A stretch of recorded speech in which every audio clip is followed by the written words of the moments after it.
el Tenerife al final en la vida de alguien que lleva vinculado a esta entidad prácticamente toda la vida, desde que era niño, pues evidentemente supone casi todo. A nivel deportivo todo, y a nivel persona yo creo que me he formado, me he hecho, he disfrutado, he llorado, ha sido como un todo en mi vida.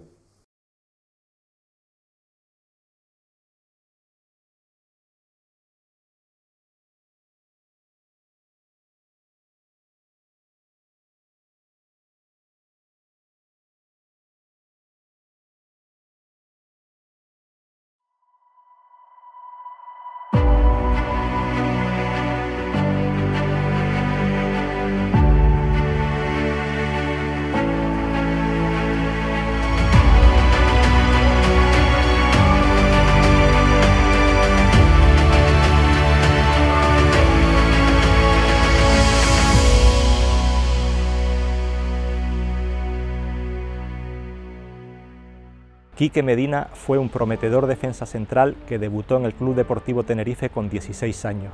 Se convirtió en titular 4 meses después y a finales de los 80 participó en el salto blanquiazul desde la Segunda División B a la élite. Eso sí, además de todo ello, Quique será siempre la imagen del ascenso a Primera División sellado aquel verano de 1989 en el Benito Villamarín. Con la cara desfigurada tras un codazo infame, el pómulo roto, una triple fractura del hueso malar y escasa visión en un ojo, resistió como un héroe durante más de una hora para firmar una gesta inolvidable. Y luego, durante 2 temporadas, sería importante en la consolidación del representativo insular en la máxima categoría, para abandonar la entidad con solo 23 años y el fútbol con apenas 28. Componente del organigrama técnico de una entidad a la que ha estado ligado de forma intermitente, en 2013 condujo desde los despachos el último ascenso blanquiazul a Segunda División.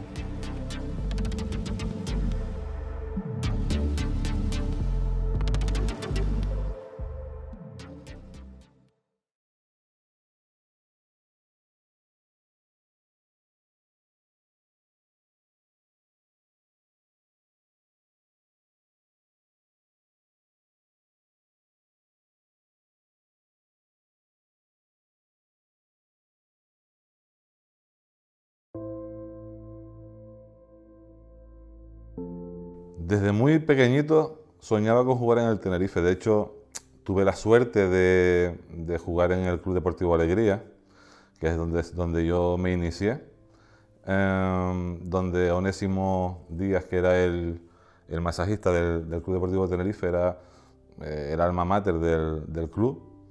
Y entonces, desde Alevín, venía a ver muchos entrenamientos con él, con mi hermano Mario. Veníamos varios jugadores a ver los entrenamientos, nos intercambiamos fotos con los jugadores, y para mí era algo, cuando entraba al vestuario, cuando se podía entrar, que era cuando ya no estaban los jugadores, para ver las botas, veíamos los balones, las espinilleras, las canilleras, veíamos todas las cosas. Yo lo veía como algo en lo que algún día podría yo pertenecer o estar en ese vestuario, ¿no? Y la verdad que no tardó mucho en llegar. Yo ahí ya me sentía, bueno, profesional del todo, además. Sí, sí. Disfrutamos, aparte, claro, éramos casi todos de chiquillos y no sé si 3 o 4 del primer equipo. O 5, no recuerdo bien cuántos, si alguno extranjero. El resto éramos del juveniles pocos, pero del aficionado casi todos. Y la verdad es que yo disfruté en Coruña, vamos, jugaba en Riazores, que con 16 años para mí era algo tan grande que bueno, encima sacamos un buen resultado, un puntito para el Tenerife, o sea, acabamos contentísimos. Y fue mi primer día, ¿no? Después ya, como tú dices, el debuto en Salamanca, después ya en enero, redebuto, ya con más continuidad, pero sí que ese primer día, para mí el primer día no es el de Salamanca, es el de la huelga, porque es el día en el que yo hablo con el primer entrenador del Tenerife, viajamos con todo lo que es el organigrama del Tenerife, para mí era el primer equipo.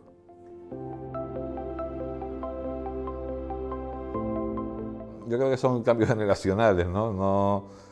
Yo recuerdo que en ese partido, en Salamanca, sustituyo en el descanso a Boro, que estaba haciendo la mili aquí en Tenerife, juega en el Tenerife, y lo sustituyo a él, que se lesiona, y la verdad es que la segunda parte estuve bastante bien, estuve bastante cómodo en el campo, hice todo lo que me decía el míster Milosevic, y la verdad es que recuerdo, vamos, casi todo ese día, y para mí, al comentar a Manolo, para mí era un referente. Yo siempre lo he dicho, yo nunca he tenido ídolos en el fútbol, nunca he tenido, me gustan muchísimos futbolistas, pero nunca he tenido un referente.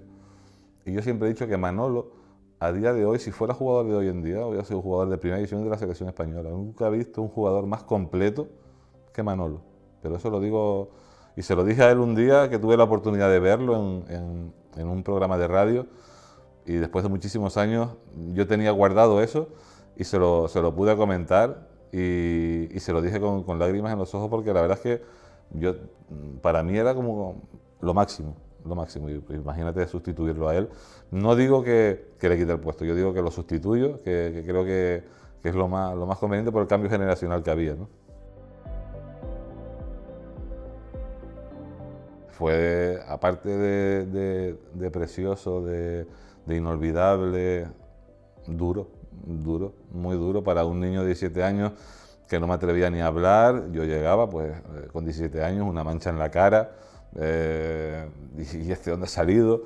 Pues al final son cosas que hay que asimilar y tienes que tirar para adelante, y gracias a Dios pues tiré para adelante con personalidad y con aquí estoy yo y aquí me quiero quedar, y a luchar en todos los entrenamientos por jugar. Y ustedes repártanse las primas, que no me daban ni una, repártanselo ustedes tranquilos, pasaban al lado mío, se saltaban mi sitio y seguían repartiendo el dinero, los sobres de las primas, pero a mí no me daban, tranquilo que no pasa nada. Y el domingo otra vez de titular, o sea que fue bonito, inolvidable y duro también, duro. He tenido la suerte de que en casa pues nunca hayan dejado que mis padres y mis hermanos nunca hayan dejado que me suba demasiado, ¿no? Siempre un poquito te subes porque eso es ley de vida, pero sí que es verdad que no dejaron que me subiera demasiado. Después yo seguí con mis estudios, tanto en La Salle, en el instituto, como en el CEU San Pablo, y continuaba con los estudios, continuaba con mi vida, con mis amigos, y bueno, intentaba hacerlo lo más normal posible, ¿no? Pero sí es cierto que claro, que convivías todo el día con profesionales del fútbol muy conocidos, y bueno, pues la verdad es que yo disfrutaba de eso y aprendía muchísimas cosas, pero sí es cierto que te haces más maduro antes del tiempo de lo normal, ¿no? Yo creo que ese proceso de maduración que tiene un niño, un chico cuando cumple esa edad, 16, 17 años, es más tranquila. Yo la tuve que acelerar mucho para poder hablar con gente de 30 y pico años que llevan en el fútbol 20 años y tener que estar cara a cara hablando con ellos y poder hablar, ¿no? Y yo creo que bueno, más o menos lo llevé dentro de lo que pude, lo más natural posible.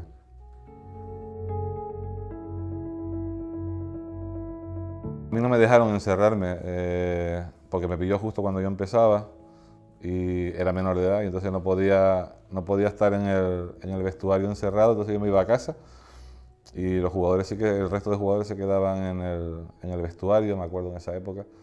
Y después, claro, viví la otra época totalmente diferente de primera. O sea que vives las dos caras del fútbol, pero son reales las dos, en la que se pasa mal y en la que estás bastante bien. El fútbol, yo soy de los que digo que normalmente vives más momentos, no vamos a llamarlo agrios, pero sí difíciles, a momentos buenos. Momentos buenos son los que menos. Es muy difícil tener ascensos, es muy difícil no tener lesiones, tener una proyección siempre hacia arriba, es complicado. Entonces se pasan muchos momentos complicados en una carrera que si no estás preparado mentalmente te pasa factura, seguro.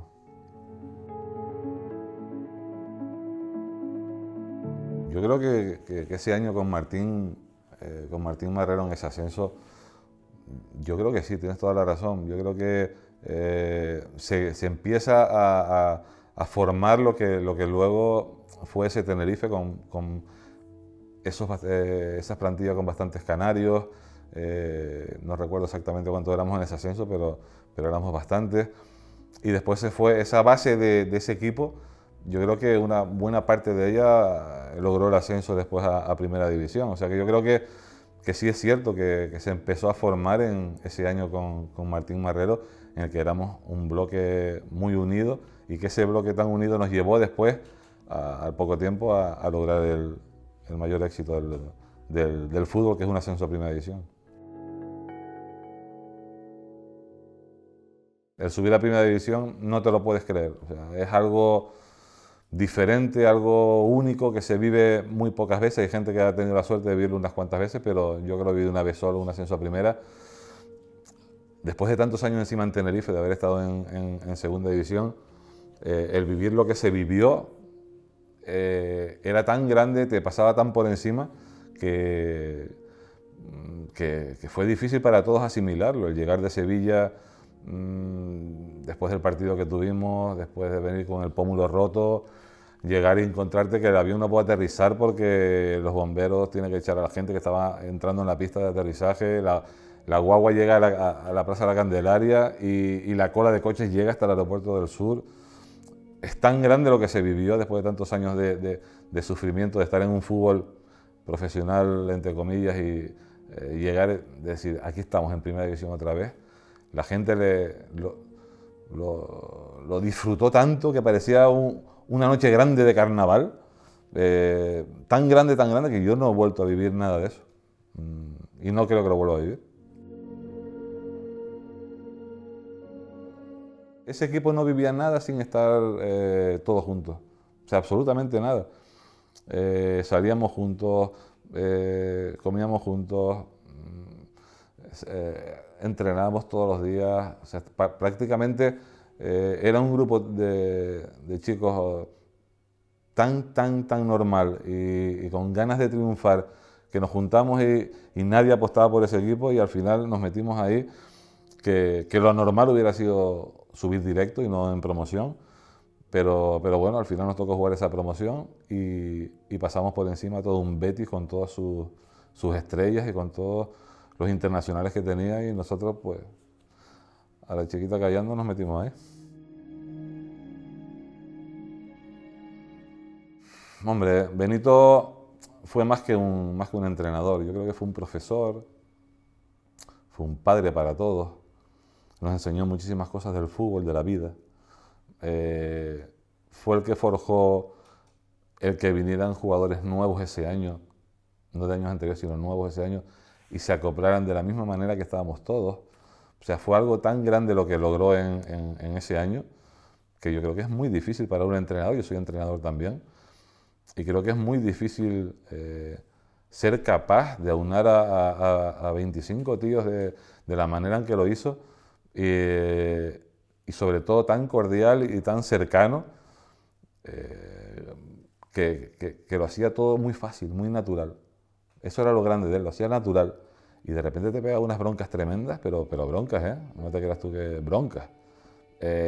Y salías y tú asimilabas la bronca y decías, es que es verdad, es que me la merezco, es que tiene razón. Y hoy en día es difícil que alguien te diga, no, tienes razón, sino al final cada uno, del ego de cada uno pues te hace ser diferente, ¿no? Pero Benito, después tuve la suerte de tenerlo de profesor en Alicante, de la Escuela de Entrenadores, que yo saqué allí el nivel 2 y el 3, y fue profesor mío y recordamos muchísimas anécdotas y muchísimas cosas, junto con Benigno Lema, que también estaba en ese curso con nosotros, y la verdad es que disfrutamos después de muchísimos años de anécdotas, de recordar anécdotas de ese momento, que serán difíciles, que no se olvidarán nunca, ¿no? Pocos goles, en mi carrera deportiva me hice pocos goles. La verdad es que Ese gol para mí fue grandioso. Yo creo que fue un punto de inflexión en ese partido para el Tenerife, decir, aquí está un candidato al ascenso. Logramos, después de todo lo que se montó, de pasar el partido de un día a otro, sin que pasara nada, un montón de condicionantes que parecía que se volaban en el minuto 90, que perdíamos 2-1 y mira, pues logramos sacar un punto en el último segundo y la verdad es que me lo recuerdan todavía y yo lo recuerdo como si fuera ayer y nunca lo olvidaré, ¿no? Para mí ha sido de los pocos goles que marqué, pero evidentemente el que más me marcó, ¿no?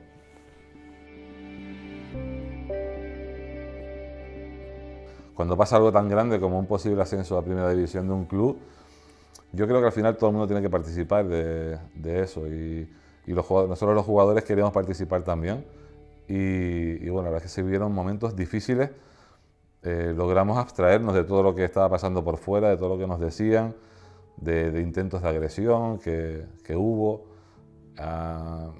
y yo creo que ese grupo, como comentábamos antes, se llevaba tan bien y nos sentíamos tan identificados con la gente y con el escudo, que realmente cuando salimos aquí en el Heliodoro a ese partido con el Betis, si hubiera sido el Real Madrid hubiera sido lo mismo, o sea, es que nos daba igual quién estuviera delante, o sea, íbamos a ganar sí o sí, o sea, estábamos tan mentalizados, un poder mental tan grande que trabajamos durante la semana con el míster y con todo su cuerpo técnico, que vamos, es que hubiera dado igual el equipo que estuviera enfrente, íbamos a ganar sí o sí.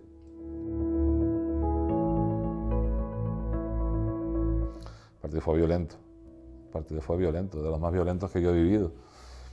Es difícil para ellos verse sorprendidos con un 4-0 en el partido de ida y verte en Sevilla, entre tu gente, el campo a reventar y que no eras capaz de marcar. Y entonces, claro, se te va de las manos, el árbitro permite cosas a jugadores veteranos de ellos que se aprovecharon de muchas circunstancias y la verdad es que yo recuerdo entradas, no solo el codazo que me dieron a mí, pero yo recuerdo entradas que son de juzgado de guardia y el árbitro pues como si no pasara nada, ¿no? Yo creo que al final tenía que pasar lo que pasó, el resultado fue anecdótico porque ni tampoco merecimos perder en ese partido 1-0, pero bueno, para mí es anecdótico, lo importante era que logramos salir vivos del Villamarín. Yo creo que eso era muy complicado. Justo cuando acaba el partido, cuando nos juntamos todos a celebrarlo, nos mirábamos a la cara diciendo, ¿y ahora qué? ¿Y ahora qué? ¿Ahora cómo salimos de aquí? ¿Y ahora qué? Pero bueno, al final la sangre no llegó al río, la gente se portó bastante bien, la gente del público muy bien. Hay que felicitar a la gente de Sevilla por el perder que tuvieron, la gente aficionado al Betis, con nosotros prácticamente nada. Y yo creo que el problema fue durante los 90 minutos con el equipo rival, ¿no? Fíjate tú lo que es la vida, ¿no? Después de esa entrada de Hipólito Rincón, que me da un codazo en el centro del campo, me parte la cara el pómulo y el malar por 3 sitios. Me pasan los años, me voy a Alicante, firmo en el Hércules. Y después de un partido de Navidad me voy en avión a casa con la familia y el árbitro venía en el vuelo conmigo a Madrid, de Alicante a Madrid, y me llama, en el avión me llama y me pregunta, ¿qué tal, Quique? ¿Cómo estás? El partido de ayer. Y entonces me dice que él era el linier de ese partido. Él era el linier del partido de Sevilla contra el Betis. Y que recordaba perfectamente el codazo que me había dado Rincón y que él llamó a Ramos Marcos y que le dijo expulsión. Ha sido expulsión, le ha dado un codazo que le ha partido la cara, expulsión. Y el otro se da la vuelta y saca amarilla. O sea que al final, pues dices tú, pues ¿dónde está la deportividad? ¿Dónde ponemos el listón, ¿no? Pero bueno, al final es lo que te digo. Uno solo piensa, como tú decías al principio, te partes la cara literal por tu equipo, somos profesionales, ¿sí? Pero este escudo uno lo lleva dentro, lo lleva grabado a fuego, no hace falta tatuarlo, lo llevamos grabado a fuego, los que vivimos en el, y hemos sentido el Tenerife. Y yo esa huella la tengo grabada toda mi vida y la llevaré ahí. Y algún día me encontraré con Rincón por la calle y se lo diré, hombre, que sí se lo diré. Claro que se lo diré. Tenía miedo de que la gente, claro, la gente estaba tan ilusionada y tan contenta que de hecho llega la guagua a la Candelaria y estaba la gente, el aficionado estaba encima de la guagua. Y nosotros notábamos que la gente botaba encima de la guagua. Y fueron muchos cúmulos de circunstancias en las que te rodeaba la gente. Mi madre, encima hoy con el de la pandemia, es que queda tan lejos eso, ¿eh? Con el tema de la distancia que claro, yo me iba cubriendo todo el rato la cara porque tenía muchísimo dolor.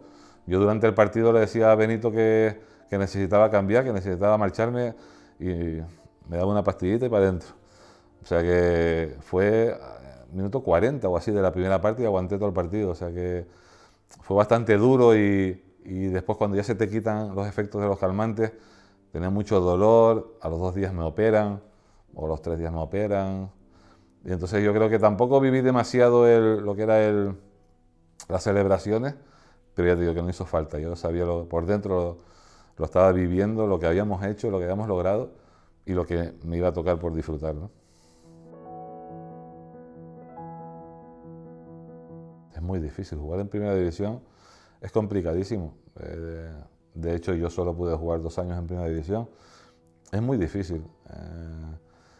Pero fíjate tú lo que son las circunstancias de la vida y cómo concuerdan las cosas. O sea, subimos en Sevilla contra el Betis y primer partido de Liga es en Sevilla contra el Sevilla.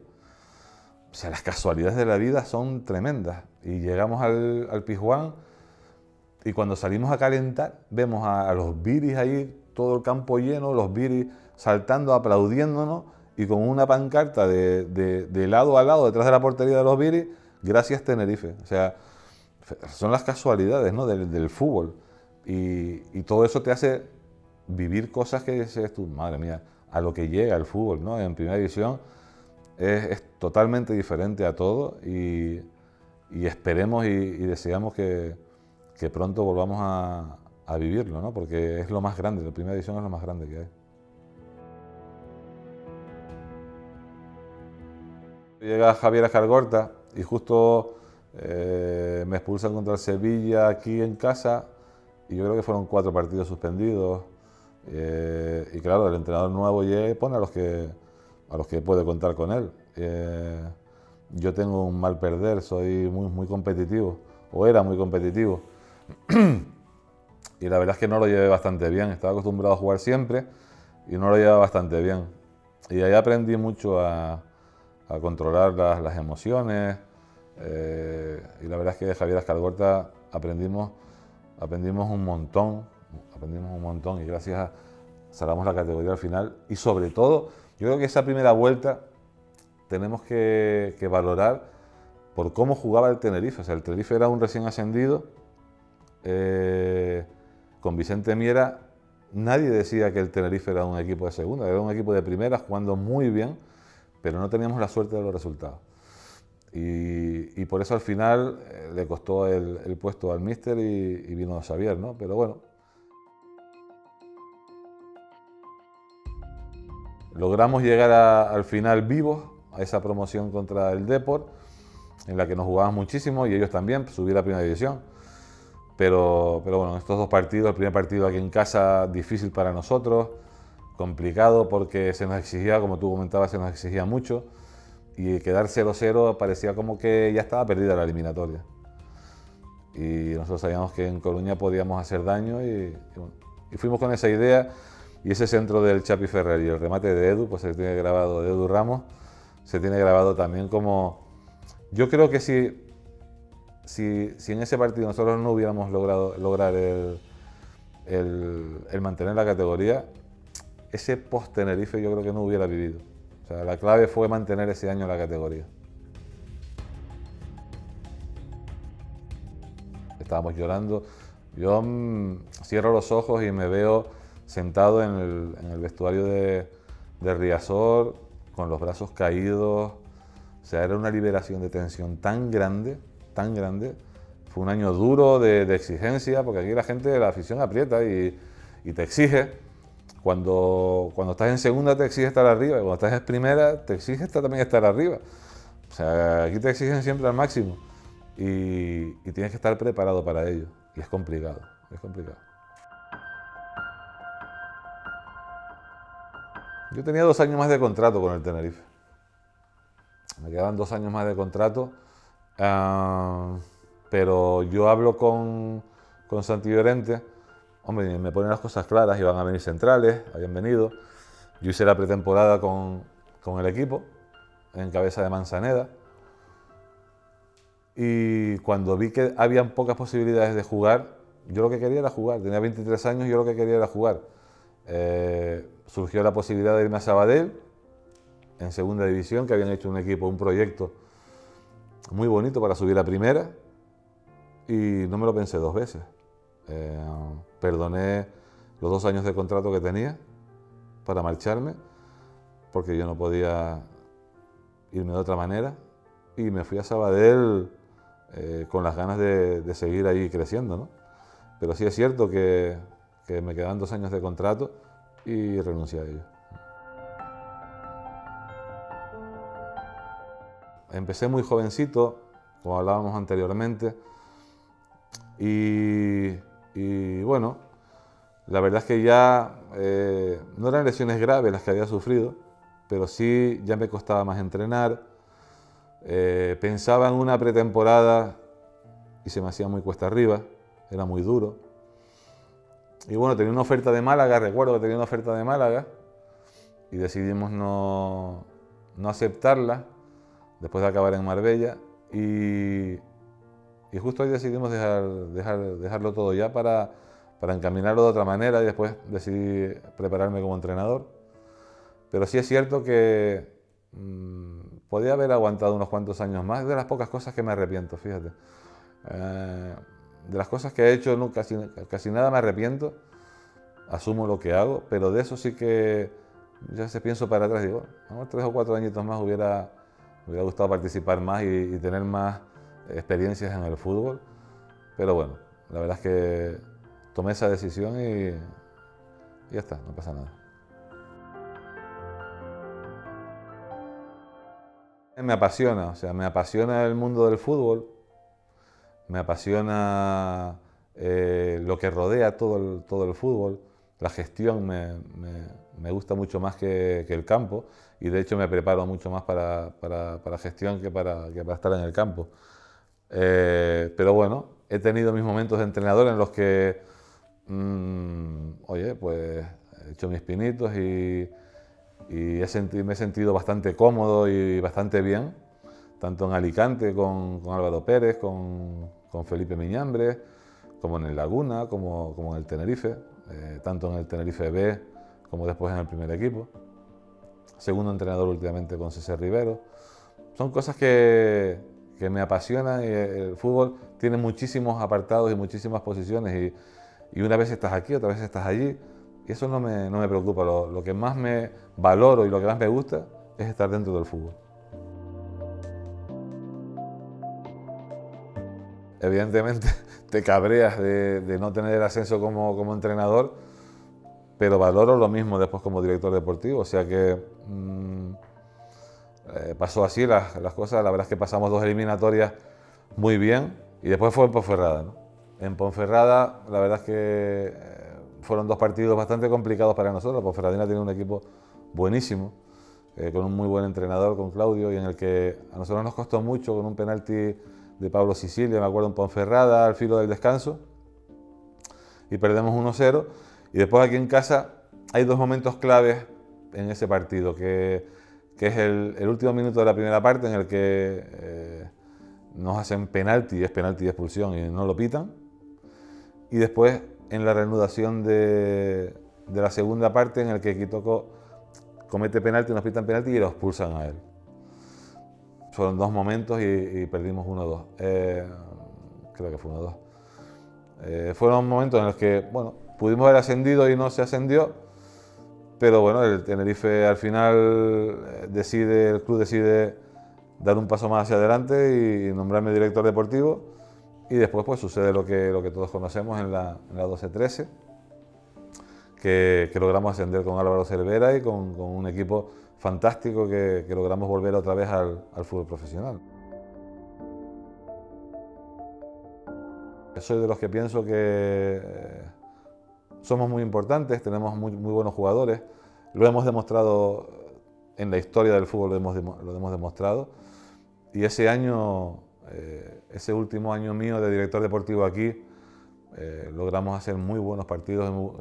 Me recuerdo un 5-0, si no recuerdo mal, a la Ponferradina, precisamente a la Ponferradina, con 10 canarios en el campo, así. O sea que yo creo que en ese aspecto lo llevo dentro, soy de aquí, y creo que podemos ser capaces de volver a lograr lo que logramos en su momento, aunque sea difícil, creo que se puede lograr. Cuando me cuentan todo lo que he vivido en este club, desde jugar en la base, jugar en el primer equipo, entrenador de la base, entrenador del primer equipo, segundo entrenador del primer equipo, director deportivo y ahora secretario técnico en el área del fútbol base, en la que estoy contentísimo de pertenecer. No sé, yo creo que cada año lo que me toca vivir dentro del fútbol, te lo comentaba antes, la posición es lo de menos. Lo importante es estar en el fútbol y estar en lo que realmente te apasiona y lo que vives. Y lo haces con pasión, porque todo lo que suelo hacer lo hago con pasión. Y cuando es el Tenerife más todavía. Lo que sí me gustaría y tengo un deseo es volver a ver a este equipo en primera división. Y más pronto que tarde. Eso es el mayor deseo que tengo es ese, y otro es ver culminada la Ciudad Deportiva.